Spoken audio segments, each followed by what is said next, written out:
Hey everybody, welcome to my channel. This is Deep Cuts Reactions and my name's Greg, and I'm going to do something a little weird here. I'm just going to play a news story and hopefully I don't get zapped on it. You know, it seems like most of that stuff after a day or two, it's okay if you play it, you know, that you don't get a copyright strike on you. But, you know, this is definitely copyrighted by the Fox News channel there in Minneapolis. What I find so strange about the various local Fox stations around the country, they're not like Fox News at all. They're just straight news channels, and they often have the most detailed and best stories. It's really bizarre. But anyway, I just thought this was so messed up that I wanted to go ahead and put it out there. And like I say, hopefully I don't get a copyright strike, because I did get one not that long ago. And you know, if I get 3 of them in a 90-day period, they'll pull my whole channel and every one of the 5,500 videos that I've put up here. You know, it would just be a real drag. So I'm very cautious about it, but I think it'll be okay. So anyway, you know, one of the things that's going on up in Minneapolis is they're detaining anybody who's brown. I mean, doesn't matter. If you're brown, they'll, you know, detain you, or at least, you know, detain you long enough to confirm that you're a U.S. citizen. That may be 9 hours, you know, in lockup in a horrendous place. But anyway, so this is one of the tribal members of the Oglala Sioux, and there were 4 of them that were just whisked out of a homeless encampment. And so anyway, let's listen to what this guy has to say. There were 4 tribal members who were picked up by ICE in a community called Little Earth right here in Minneapolis-St. Paul. And one of them has been released, but they couldn't locate the other 3. So the council members here, they're all elected officials of the Oglala Sioux Tribe, and they gained access to the facility and they couldn't find their 3 tribal members. They claim that they're not classifying them by their nationality, which tribal members are also citizens of the United States since 1924. You know, there's nobody more American than American Indians, but they were unable to find them here today, and so they're going to continue on. They got some contact information. They love the fact that you're here, that everybody's here, and they're going to be giving out tribal IDs to their tribal members who are in Minneapolis-St. Paul at the American Indian Center down on Franklin Avenue. But I just want to say thank you to everyone that's here. Stay vigilant and stay assertive, stay constructive. We're in unprecedented times, the way that I see it. So my name is Chase Iron Eyes. I'm an Oglala Sioux Tribal member. I'm a constituent of the elected officials that made a trip all the way here. And that is Donroy Ghostbear. I just want to recognize them for a second.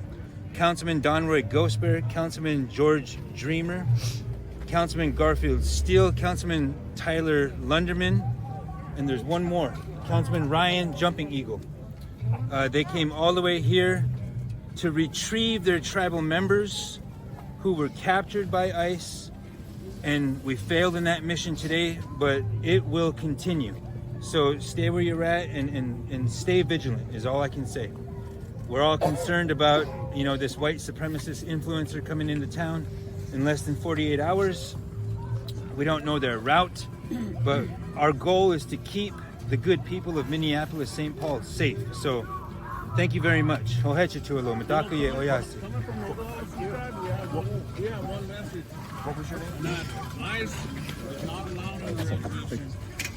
We're closing our borders to any ICE agents. You're not allowed to come terrorize our tribal members on our homeland. You're not allowed on our fucking reservation. Period. Thank you. Love you guys. Thank you. So we're sorry that this is happening. Thank you. We won't forget your people. And you were, so they're still in there too? Yeah, they're still in there, or they don't know where they're at.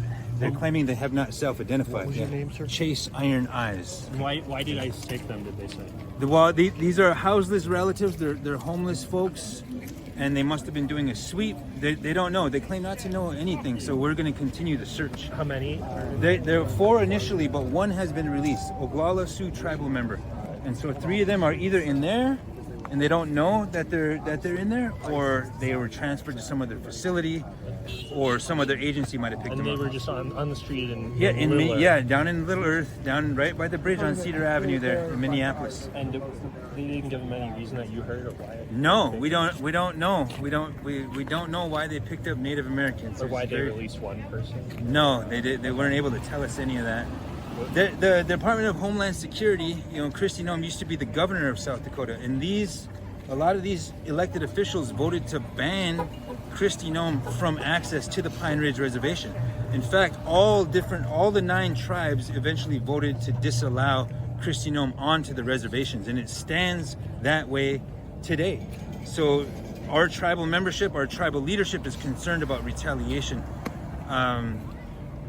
But we're in this together, and the fact that we're dealing with deliberate instigations of violence against tribal members, against American citizens, against peaceable American families, puts us in a place where the dividing line between law and order and lawlessness is being blurred at all times. So we're going to be here for the long haul. We're here for the duration, and we'll find our people. Where are you coming here today from? I'm coming from the Standing Rock Reservation and Pine Ridge Reservations. That's where I'm a member of. I used to be a member of Standing Rock. It's all one nation, Lakota Nation. But yeah, we're here supporting the Native American community in Minneapolis. And you did find the 3 that are still in there? We haven't found them. We But got to they did continue. not. They let you I go. know. They let you go into the jail. Yeah, no, we didn't get access to the jail. Just right there into the So you can access only get to the desk. lobby? Yeah, only to the lobby. We got to speak with DHS officials, HSI officials, ICE officials, and they gave us contact information to follow up. So What did they just said no, and you said, "Can we see your jail?" we didn't ask to go inside. It was a secured area, and so we were just waiting to. Hopefully, they were going to be able to get our tribal members and bring them to us, but that didn't happen today. What has been your emotional response of nation members being pulled in by immigration services? I mean, the irony can't. I mean, I don't even know if irony is the right word. Yeah, well, it's offensive, and it's part of the colony. What America is finding out is that the same colony which expropriated our land and dehumanizes us and seeks to strip us of our rights is the same forces that are coming here to confront all of us now. Why are they shooting peaceful American families? Why are they maiming peaceful American protesters of all races and demographics? Why are they doing that? We don't know, but we have to stand strong. Now, it's not lost on us that President Trump's favorite president, he has the painting on the wall, is Andrew Jackson. That's the father of the Indian Removal Act. The fact that we're here at Fort Snelling, this is a concentration camp, a prison for Dakota people. Abraham Lincoln ordered the largest mass execution in American history. 38 plus 2 Dakota people were hung here, right here. And so it's not lost on us at all. In fact, it seems like a deliberate jab at the soul of our people, but we also have relatives. They don't understand that we are America. How could you possibly target Native Americans and with immigration and customs enforcement officers and then imprison us? That is impossible. It's legally impossible to do that. But I gotta run, my friends. I gotta catch my ride. So, Say the name. yeah, I'll see you again. Out there of the 3 who are still in there. Yeah, and that's the gist of it. The irony is just insane. And this has been a problem. I mean, out on the Navajo reservation, they've detained a lot of Indians out there, and I guess it was today or yesterday. Some of the tribes here in Oklahoma, of course, that guy was talking about the Andrew Jackson and the Indian Removal Act. This is where they've removed them to. It's Oklahoma, and so. Yeah, we've got like 37 tribes here or something like that, and the tribal members are being requested or warned. You need to have your identification with you because you're brown, and they'll pick you up. and it's just sickening, you know. And besides all the other stuff, the legal ramifications are insane. I mean, these uh these reservations, as they call them, they're nations. They are separate nations. I mean, they're within the United States, and like he said, you know, they're all United States citizens since 1924. If you can dig that, I mean, it took a long time. But there's all these treaties, you know, between the United States and these various tribes. So, you know, to have ice coming down on them is just insane. It goes beyond all bounds as far as I'm concerned. But anyway, I just wanted you guys to see that, and hopefully I won't get in trouble for posting it. But we'll find out. So I'll be back, and hit like, subscribe, and we'll see you all then. Bye bye.